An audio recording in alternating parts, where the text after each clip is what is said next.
अस्सलाम वालेकुम दोस्तों, मैं आज़म। अॼु मां एडोब फोटोशॉप CS6 जो कंप्लीट कोर्स सिंधी में खणी तव्हांजी ख़िदमत में हाज़िर थियो आहियां। इंशाल्लाह हिन कोर्स में पाण शुरू खां वठी आख़िर ताईं एडोब फोटोशॉप सिखण जी कोशिशि कंदासीं। ऐं दोस्तों हीउ सॼो कोर्स इंशाल्लाह 10 खां 15 वीडियो में पाण कवर कंदासीं ऐं 10 खां 15 वीडियोज़ में इंशाल्लाह कोर्स सिखण जी कोशिशि कंदासीं। त दोस्तों सभ खां पहिरीं पंहिंजो फोटोशॉप ओपन कंदासीं। त दोस्तों सभ खां पहिरीं पाण जेको फोटोशॉप ओपन कंदासीं त हुनजो लुक हीअं हूंदो। ऐं दोस्तों सभ खां पहिरीं तव्हांखे फोटोशॉप जो तारीफ़ करायां त दोस्तों हीउ जेको साइड में तव्हांखे नज़र अची रहिया आहिनि हीउ टूल आहिनि ऐं हिन टूल्स खे यूज़ करे दोस्तों पाण पंहिंजो कमु सर अंजाम ॾींदासीं। ऐं दोस्तों हिन टूल खे पंहिंजी मर्ज़ी सां पाण रखी सघूं था। जेकॾहिं हीअं तव्हां रखणु चाहियो त रखी सघो था, ऐं जेकॾहिं हीअं तव्हांखे यूज़ करण में सहूलियत लॻे त तव्हां हीअं बि रखी सघो था। ऐं दोस्तों हीउ मथे जेको हर सॉफ्टवेयर में हूंदो आहे मेन्यू बार, हिनखे मेन्यू बार चइबो आहे दोस्तों। ऐं हेठि जेको आहे हिनखे प्रॉपर्टी बार या फंक्शन बार चइबो आहे। हीअ साइड में जेके दोस्तों तव्हांखे नज़र अची रहिया आहिनि हिननि खे पैनल चइबो आहे। मसलन हींअर हिते लेयर पैनल खुलियलु आहे ऐं कलर पैनल खुलियल आहिनि ऐं दोस्तों स्टाइल पैनल बि खुलियल आहे। ऐं दोस्तों पाण जेकॾहिं हिते वधीक पैनल खोलणु चाहियूं त विंडोज़ ते अची ऐं हितां को बि पैनल ओपन करे सघूं था। मसलन मां हिस्ट्री खे ओपन कंदुसि त दोस्तों हीअ हिते हिस्ट्री खुली चुकी आहे। ऐं दोस्तों हीअ जेको हेठि तव्हांखे नज़र अची रहिया आहे हीअ टाइम लाइन आहे। हीअ दोस्तों हिन में वीडियो एडिटिंग कई वेंदी आहे। ऐं जेकॾहिं दोस्तों पाण फ़ोटोज़ खे गॾाए को इफेक्ट्स ठाहिणु चाहियूं त उहो बि हिन टाइम लाइन में ठाहियो वेंदो आहे। ऐं दोस्तों फोटोशॉप में वीडियो एडिटिंग कई वेंदी आहे, पर वीडियो एडिटिंग फोटोशॉप में प्रोफेशनल वीडियो एडिटिंग न थींदी आहे। ऐं प्रोफेशनल वीडियो एडिटिंग लाइ Adobe Premiere, Final Cut Pro या एडोब आफ्टर इफेक्ट्स यूज़ कयो वेंदो आहे। त दोस्तों हीअ कुझु एडोब फोटोशॉप जो तारीफ़। हाणे दोस्तों पंहिंजे लेसन नंबर पहिरें खे शुरू कंदासीं।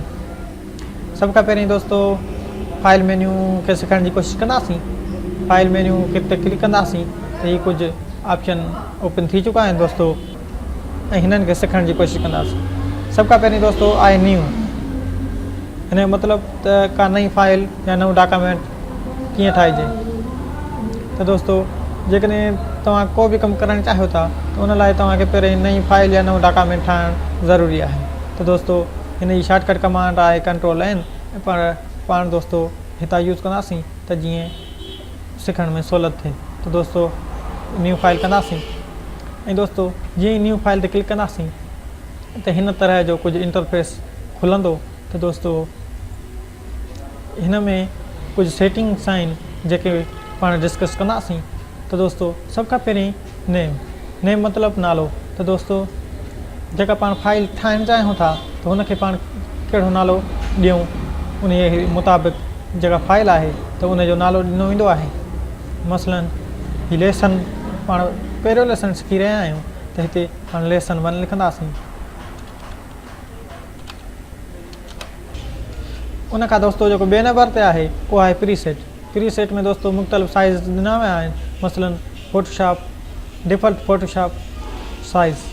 त दोस्तों हीअ फोटोशॉप साइज़ आहे ऐं हीअ दोस्तों तव्हां ॾिसी सघो था फोटोशॉप जे हिसाब सां हीअ साइज़ ॾिनी वई आहे। उन खां पोइ दोस्तों यूएस पेपर दोस्तों ज़ाहिरी यूएस पेपर में लेटर ऐं लीगल वग़ैरह जेके पेपर हूंदा आहिनि उहे ईंदा दोस्तों प्रिंटिंग लाइ जेके यूज़ कया वेंदा आहिनि। ऐं दोस्तों उन खां पोइ जेको आहे इंटरनेशनल पेपर। इंटरनेशनल में दोस्तों A4 A3 A5 A6 वग़ैरह B5 B4 B3 C6 C5 C4 DL दोस्तों मसलन हीअ पेपर ईंदा। हीअ दोस्तों मुख़्तलिफ़ पेपर जूं साइज़ आहिनि।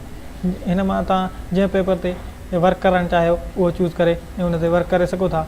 तक़रीबन दोस्तों तमामु जेको घणो यूज़ थियण वारो पेपर आहे उहो A4 आहे दोस्तों।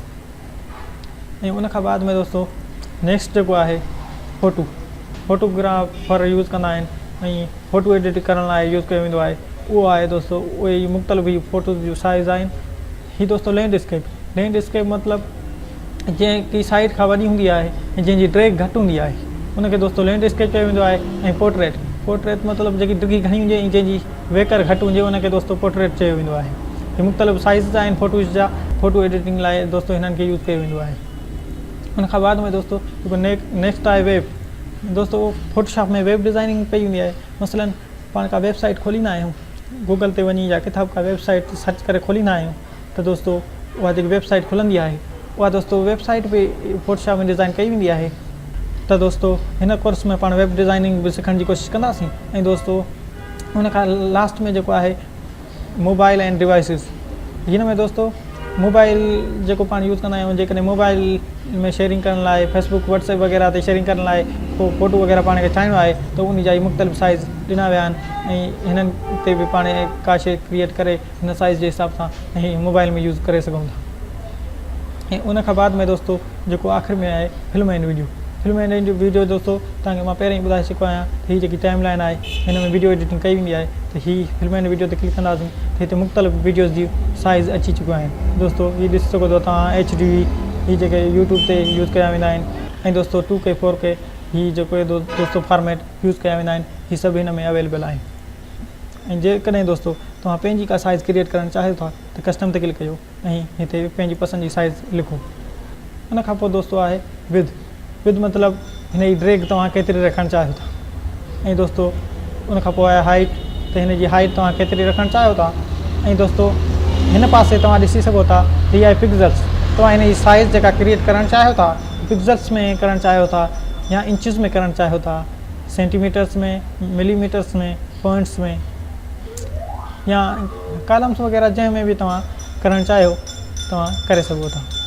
त दोस्तों घणो तणो जेको आहे प्रिंटिंग में इंचिस यूज़ कई वेंदी आहे त मां इंचिस खे सिलेक्ट कंदुसि। ऐं दोस्तों मसलन दोस्तों मां जेकी हीअ फाइल क्रिएट करे रहियो आहियां हिन जी मां वेकर 5 फुट रखंदुसि त दोस्तों हिन खे 60 कंदुसि, छो त दोस्तों हिकिड़े फुट में 12 इंच पवंदा आहिनि। 12 खे दोस्तों पाण 5 सां ज़रब ॾींदासीं त 60 थींदा। ऐं दोस्तों हिन जी हाइट जेका आहे मां 3 फुट करणु चाहियां थो त हिते 36 इंच लिखंदुसि। हीअ साइज़ क्रिएट थी चुकी आहे दोस्तों। उन खां पोइ दोस्तों आहे रेज़ोल्यूशन दोस्तों जेकॾहिं दोस्तों पाण इंचिस में कमु कंदासीं त 72 लिखंदासीं। दोस्तों इंचिस में कमु करण लाइ 72 रेज़ोल्यूशन यूज़ कई वेंदी आहे। ऐं दोस्तों जेकॾहिं पिक्सल्स में कमु करणु चाहींदासीं त 300 रेज़ोल्यूशन रखंदासीं, छो त दोस्तों पिक्सल में 300 रेज़ोल्यूशन ई रखी वेंदी आहे। उन खां बाद में दोस्तों आहे कलर मोड में दोस्तों RGB अक्सर जेको यूज़ कयो वेंदो आहे जेकॾहिं मोबाइल डिवाइस लाइ या फेसबुक वग़ैरह लाइ पाण खे का शइ ठाहिणी आहे त RGB यूज़ कंदा आहियूं। ग्रे स्केल दोस्तों मतिलबु black and white, grey scale थी वियो त को बि कलर प्रिंट न थींदो। मसलन दोस्तों पाण ग्रे स्केल करे ओके कंदासीं, हीअ साइज़ क्रिएट थी चुकी आहे। ऐं दोस्तों हिन खे मां हिते सिलेक्ट करे हिन जो कलर मां चेंज करे ग्रीन थो कयां, ओके। पर दोस्तों ग्रीन नथो थिए, हिते ॾिसो ग्रे लॻो पियो आहे। जेकॾहिं हिन खे ब्लैक कंदासीं त ब्लैक, ऐं जेकॾहिं पाण हिन खे वाइट कंदासीं त वाइट। पर जेकॾहिं पाण हिन खे ॿियो को कलर ॾींदासीं त उहो कलर खे सपोर्ट न कंदो, ॾिसी सघो था तव्हां दोस्तों। छो त दोस्तों पाण ग्रे स्केल सिलेक्ट कयो आहे, इन लाइ हिन में को बि कलर फिल न थींदो ऐं हीअ ब्लैक एंड वाइट हूंदो। त दोस्तों अॻिते सिखण जी कोशिशि कंदासीं ॿीहर न्यू फाइल। त दोस्तों हीअ ग्रे स्केल इन लाइ यूज़ कयो वेंदो आहे। अक्सर पाण खां हीअ ग्रे स्केल थी वेंदो आहे त पाण परेशान थी वेंदा आहियूं यार छा थी वियो। पर दोस्तों हिते अची हिन खे चेंज करे सघूं था। ऐं उन तरह असांजो बिटमेट RGB तव्हांखे मां ॿुधाए चुको आहियां त मोबाइल डिवाइसिस वग़ैरह में यूज़ कयो वेंदो आहे, वेब डिज़ाइनिंग ऐं वीडियो एडिटिंग में यूज़ कयो वेंदो आहे। CMYK कलर मतिलबु दोस्तों CMYK कलर अक्सर प्रिंटिंग में यूज़ कयो वेंदो आहे। जेकॾहिं तव्हांखे का शइ तयारु करे प्रिंट कराइणी आहे त दोस्तों CMYK कलर ई रखंदासीं। अहिड़ी तरह दोस्तों साॻियो लेब कलर। उन खां बाद में दोस्तों बैकग्राउंड कंटेंट्स, हीअ वाइट आहे दोस्तों, अक्सर जो घणो यूज़ थींदो आहे हीअ वाइट आहे। उन खां बाद में बैकग्राउंड कलर। उन खां बाद में ट्रांसपेरेंट। असल में दोस्तों लोगो वग़ैरह डिज़ाइन करण में हिन खे यूज़ कयो वेंदो आहे। जेकॾहिं पाण को लोगो वग़ैरह ठाहे ऐं हुनखे PNG फॉर्मेट में सेव करे कंहिं जाइ ते इस्तेमालु करणु चाहियूं त उन लाइ हिन खे सिलेक्ट कयो वेंदो आहे।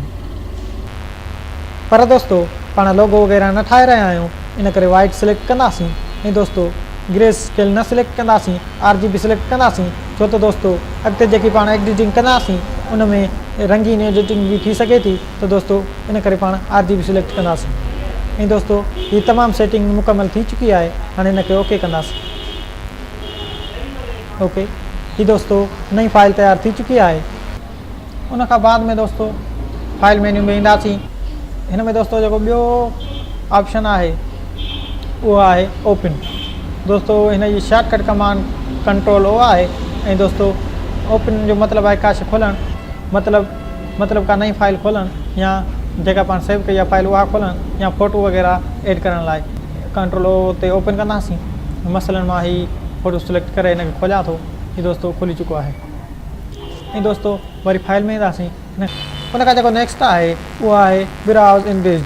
असल में दोस्तों हीउ जेको सॉफ्टवेयर आहे हीउ एडोब फोटोशॉप सां गॾु जुड़ियल आहे ऐं हिन में तस्वीर या कंहिं बि शइ जी इंफॉर्मेशन चेक कई वेंदी आहे। ऐं हिन में दोस्तों इफेक्ट्स बि आहिनि जेके माण्हू यूज़ करे सघे थो। असल में दोस्तों हीउ मां हींअर ओपन न करे रहियो आहियां, इन करे छो त हीउ सॉफ्टवेयर हेवी आहे ऐं हिन खे जे ओपन कंदासीं त कंप्यूटर इलाही देरि हैंग थींदो ऐं वीडियो डिघो थी वेंदो। त दोस्तों हिन खे हींअर न खोलंदासीं ऐं अॻिते सिखण जी कोशिशि कंदासीं। उन खां जेको नेक्स्ट आहे दोस्तों ओपन एज। हीउ दोस्तों उहो साॻियो आहे त ॿीहर खोलणु, का शइ वरी ॿीहर खोलणु। ऐं दोस्तों ओपन इन स्मार्ट ऑब्जेक्ट। हीउ दोस्तों असल में ओपन इन स्मार्ट ऑब्जेक्ट हीअ आहे दोस्तों, हिन खे यूज़ करे ॾिसूं था। हीउ दोस्तों मतिलबु मां हीअ तस्वीर ॿीहर ओपन कई त हीउ तव्हां ॾिसी सघो था त हिन ते हिते कूंट ते हीउ कुझु तव्हांखे आइकन नज़र ईंदो ऐं हिन में ॾिसंदव त न आहे। हिन ते वरी ईंदासीं स्मार्ट ऑब्जेक्ट ते त हीअ आहे। असल में दोस्तों हीउ जेको आहे तस्वीर खे स्मार्ट ऑब्जेक्ट में कन्वर्ट कंदो आहे। जेकॾहिं तस्वीर घटि क्वालिटी जी हूंदी आहे या फाटंदी आहे त हीउ स्मार्ट ऑब्जेक्ट में हिनखे कन्वर्ट कबो त उहा एतिरी न फाटंदी, घटि फाटंदी ऐं पेनाफ्लेक्स वग़ैरह या वरी का शइ डिज़ाइन करण लाइ हिनखे यूज़ कयो वेंदो आहे। उन खां नेक्स्ट दोस्तों हलंदासीं। उन खां नेक्स्ट दोस्तों ओपन रिसेंट। हीअ असल में दोस्तों जेके हाणे पाण शयूं खोलियूं आहिनि उहे हिते नज़र ईंदियूं। उन खां नेक्स्ट आहे दोस्तों क्लोज़ मतिलबु बंदि करणु ऐं दोस्तों क्लोज़ आल मतिलबु सभु शयूं बंदि करणु, जेके बि पाण फाइल खोलियूं आहिनि सभु बंदि करणु। ऐं close and go to bridge. हीउ मतिलबु त फोटोशॉप खे बंदि करे ब्रिज में वञो ऐं दोस्तों ऐं हीउ सेव करणु ऐं दोस्तों सेव एज मतिलबु ॿीहर सेव करणु ऐं दोस्तों सेव फॉर वेब। हीउ दोस्तों असल में जेकी वेब डिज़ाइनिंग कबी आहे उहा हिन ते सेव एज़ वेब करे उनखे सेव कबो आहे। ऐं उन खां बाद में दोस्तों जेको आहे प्लेस ऐं इंपोर्ट मतिलबु वीडियो वग़ैरह का शइ पाण इंपोर्ट करे सघूं था। ऐं एक्सपोर्ट मतिलबु जेकॾहिं पाण को गिफ्ट वग़ैरह ठाहियो आहे या को वीडियो वग़ैरह ठाहियो आहे त उनखे रेंडर करे सघूं था। उन खां जेको नेक्स्ट आहे दोस्तों उहो आहे ऑटोमेट। ऑटोमेट में दोस्तों PDF प्रेजेंटेशन वग़ैरह क्रिएट करण लाइ ऐं उन खां बाद में दोस्तों स्क्रिप्ट ऐं फाइल जी इंफॉर्मेशन ॾिसण लाइ ऐं प्रिंट 1 कॉपी ऐं उन खां बाद में एग्ज़िट मतिलबु बंदि करणु। इन सां गॾु दोस्तों अॼु जो वीडियो पूरो थियो ऐं दोस्तों नेक्स्ट वीडियो में इंशाल्लाह पाण कुझु हिकु ॿ टूल कवर कंदासीं ऐं गॾोगॾु कुझु ॿियूं बि शयूं डिस्कस कंदासीं। उमेदु आहे दोस्तों त अॼु जो हीउ ट्यूटोरियल तव्हांखे वणियो हूंदो। जेकॾहिं अॼु जो हीउ ट्यूटोरियल तव्हांखे वणियो आहे त असांजे वीडियो खे लाइक कंदा ऐं गॾोगॾु असांजे चैनल खे बि ज़रूरु सब्सक्राइब कंदा। ॿिए वीडियो ताईं ॾींदा पंहिंजे दोस्त खे इजाज़त। अल्लाह निगहबान।